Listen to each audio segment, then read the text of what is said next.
22 जुलाई यानी world brain day. और world brain day पे बात करने के लिए इस वक्त हम मौजूद हैं गुरुग्राम में नारायणा सुपर स्पेशलिटी हॉस्पिटल में। और हमारे साथ में डॉक्टर अनुराग गुप्ता हैं, और उनके साथ साथ अगर हम बात करें तो डॉक्टर समीर अरोड़ा हमारे साथ में हैं।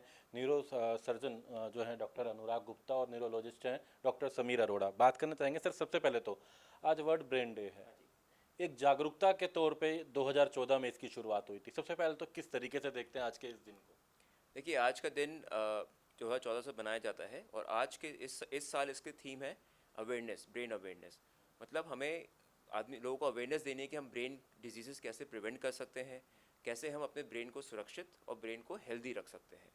तो इसका मेन पर्पस है कि लोगों में भय ज़्यादा है कि दिमाग की परेशानियाँ में ये परेशानी हो सकती है, और इन्फॉर्मेशन नहीं होती कि हम कैसे उसको ठीक रखें, क्या करें।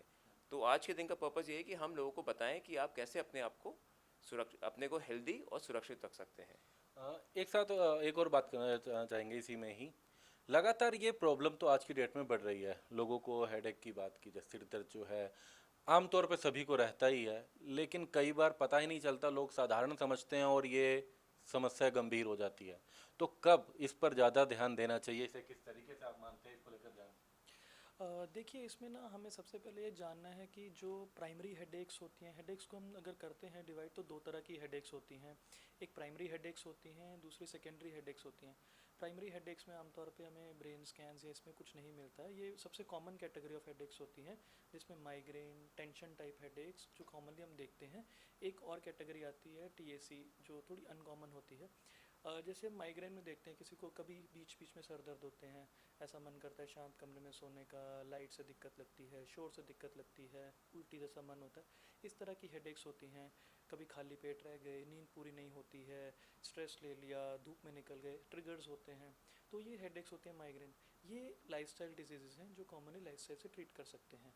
बट अगर किसी को हेडेक्स इस तरह से हैं जिसमें कोई बुखार के साथ सर दर्द आ रहा है, कोई वजन वेट लॉस हो रहा है, सर दर्द आ रहा है, कोई ऐसे सिम्टम्स है कि एक हाथ पैर की कोई कमज़ोरी आ रही है, बेहोशी आ रही है सर दर्द के साथ, या फिर ऑनसेट एज ऑफ ऑनसेट 50 साल के ऊपर सर दर्द शुरू हुआ, या अचानक से सर दर्द, न्यू ऑनसेट हेडेक जिसे हम बोलते हैं, या फिर कोई और एसोसिएटेड फीचर्स जैसे कि पोजीशन चेंज करने से हेडेक होना, या आंखों में कोई सूजन का एविडेंस आना, ये एक मार्कर्स होते हैं जिसे हमें आइडेंटिफाई करना है और पेशेंट को जल्दी से जल्दी पूरा इवैल्यूएट करना है। ब्रेन इमेजिंग अगर एमआरआई की ज़रूरत है वो करना है, आगे और जो भी जांचें हैं करनी है, क्योंकि हमें ये शक होता है कि हो सकता है कोई अंदर प्रेशर्स बढ़े हुए हैं, या कोई और ट्यूमर जैसी कोई शिकायत तो नहीं है, या कोई ब्रेन इन्फेक्शन की कोई शिकायत तो नहीं है।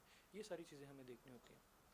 तो सबसे पहले तो एक बात और तो सबसे ज़्यादा आज की डेट में लगातार ये प्रॉब्लम बढ़ रही है मरीजों में। कारण क्या मानते हैं इसके पीछे? क्या कारण है कि लगातार ये तकलीफ, चाहे माइग्रेन माने, ये तमाम देखिए, समस्या? क्या है कि आजकल स्पेशली 2 साल से कोविड और इसकी जो स्ट्रेस की वजह से लोगों को बहुत सारा, स्पेशली गुड़गांव में हम देखें तो बहुत लोग वर्क फ्रॉम होम पे हैं, जहाँ वो सुबह से रात तक कंप्यूटर के सामने या मोबाइल के सामने लगे रहते हैं। आपका बाहर जाने का एक्सपोजर कम हो गया है, स्ट्रेसेस बहुत बढ़ गए हैं। तो ये सब चीज़ें हमारी ब्रेन की हेल्थ को अफेक्ट करती हैं। तो हमें ज़रूरी है कि एक बैलेंस लाइफस्टाइल रखना बहुत ज़रूरी है। हाँ जी, काम करना है, काम ज़रूरी है, लेकिन साथ साथ में आपको अपना सही से सोना चाहिए, खाने पीने पर ध्यान रखना चाहिए। पूरे वक्त अगर आप कमरे में कंप्यूटर के सामने रहेंगे तो हेडेक होना लाजमी है। तो थोड़ा बीच में ब्रेक्स होने चाहिए जहाँ पे आपको अपनी आंखों को रेस्ट मिले। तो ये सब आई थिंक स्ट्रेस और जो आजकल लाइफस्टाइल की वजह से ही ये सब कंप्लेंट्स हमारी बढ़ती जा रही है। तो वही प्रश्न दोबारा, तो आखिर क्या समय समय पे सभी को इसी तरीके से उपचार समय समय पे कराना चाहिए? क्या होना चाहिए और किन परिस्थितियों में? यही प्रश्न दो। देखिए, ऐसे डॉक्टर समीर ने बताया कि हेडेक हर किसी को हो सकता है, लेकिन जैसे जो डेंजर साइंस बताया कि आपको अगर लग रहा है कि आंखें में धुंधलापन हो रहा है, मुझे साथ में उल्टी हो रही है, हाथ पैर में कमज़ोरी आ रही है, तो आपको इमीडिएटली किसी आकर दिखाना चाहिए डॉक्टर को। लेकिन अगर आपको है कि भाई मैं सुबह से रात तक काम कर रहा हूँ, उसके बाद आंखों में हेडेक हो रहा है, तो ये सब लाइफस्टाइल चेंज करके देख सकते हैं। अगर उससे आपको फ़ायदा मिलता है तो उसी के वजह से होगा। उसके बावजूद भी आपको हेडेक परसिस्ट कर रहा है, ठीक नहीं हो रहे हैं, तो डेफिनेटली आपको एकदम से डॉक्टर से मिलना चाहिए। एक बात और, हमने देखा है कि कोविड काल जो ऐसा था, उसके बाद जो लोग कोविड पॉजिटिव रहे या नहीं भी रहे, उनके भले ही रिपोर्ट पॉजिटिव ना आए, ऐसे लोगों में प्रॉब्लम्स ज़्यादा बढ़ने लगी हैं। कहीं ना कहीं किसी की याददाश्त में दिक्कत आना, किसी के बालों को लेकर दिक्कत, मतलब काफ़ी ऐसी तकलीफें आने लगी। क्या इसका आपको लगता है उसके पीछे कई कारण रहा है कोविड का? जी बिल्कुल, जिस तरह से आपने बताया कि कोविड वाले मरीज़ों में याददाश्त की दिक्कत, ये बहुत कॉमनली देखा गया है। इसे हम नॉर्मल भाषा में ब्रेन फॉगिंग बोलते हैं। इसमें अगर जो स्टडी हुई है, जो सर्वे हुआ है, उसमें इसको हमने माना है accelerated ageing of grey matter. जो हमारा दिमाग का जो मेजर हमारा जो मेमोरी कंट्रोल करने वाला पार्ट होता है, या जो मेजर सारी चीज़ें स्टोर करता है, वो अपनी एज से पहले ज़्यादा श्रिंक कर गया है या बुढ़ापे वाली स्टेज में चला गया, जिसे हम नॉर्मल भाषा में बोलते हैं। तो ये कोविड वाले पेशेंट्स में बहुत कॉमनली हुआ है कि ब्रेन पे इफ़ेक्ट आया है। इसके अलावा ऐसा नहीं है खाली यही, इसके अलावा ब्रेन में स्ट्रोक्स, चाहे वो वेन्स में हो चाहे आर्टरी में क्लॉट्स, ये भी बहुत कॉमनली मिले हैं। ब्रेन में अलग अलग तरह की सोजन मिली है पोस्ट कोविड। तो बहुत अलग अलग, कईयों को नसों पे सोजन आई है, कईयों को मांसपेशियों में सोजन आई है। तो अलग अलग किस्म की सिम्टम्स मिले हैं, न्यूरोलॉजिकल सिम्टम्स, पूरे इस कोविड के पैंडेमिक के दौरान। तो कोविड का दौर तो भले ही कम हुआ लेकिन ख़त्म तो नहीं हुआ। ऐसे में ऐसे लोगों को जो तकलीफ ऐसी प्रॉब्लम्स आ रही है तो उनके लिए क्या उपचार है, उन लोगों को क्या करना चाहिए?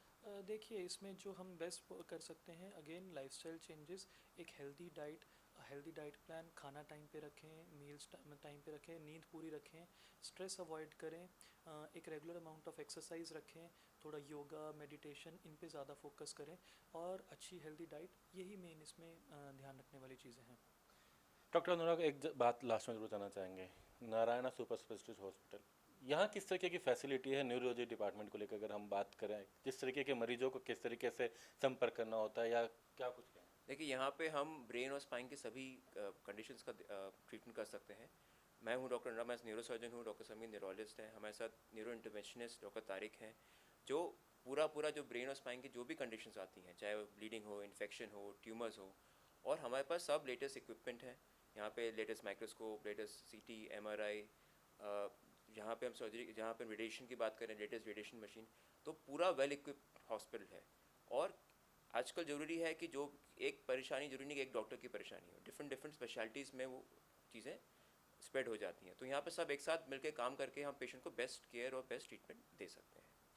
तो हेडेक सबसे बड़ी बात करें, सिर दर्द, यूँ तो एक सामान्य प्रॉब्लम यानी कि हर किसी को दिनचर्या में रहती है, लेकिन यदि ये कंटिन्यू है या जिस तरीके से बताया गया, वेट लॉस होना या बुखार के साथ होना या जिस तरीके से प्रॉब्लम है, तो ऐसे में भले ही सामान्यतः लोगों को होता हो, लेकिन अगर बार बार होता है या इस तरीके के सिम्टम्स है तो उसको साधारणतः नहीं लेना चाहिए, बल्कि समय पर उपचार कराना चाहिए।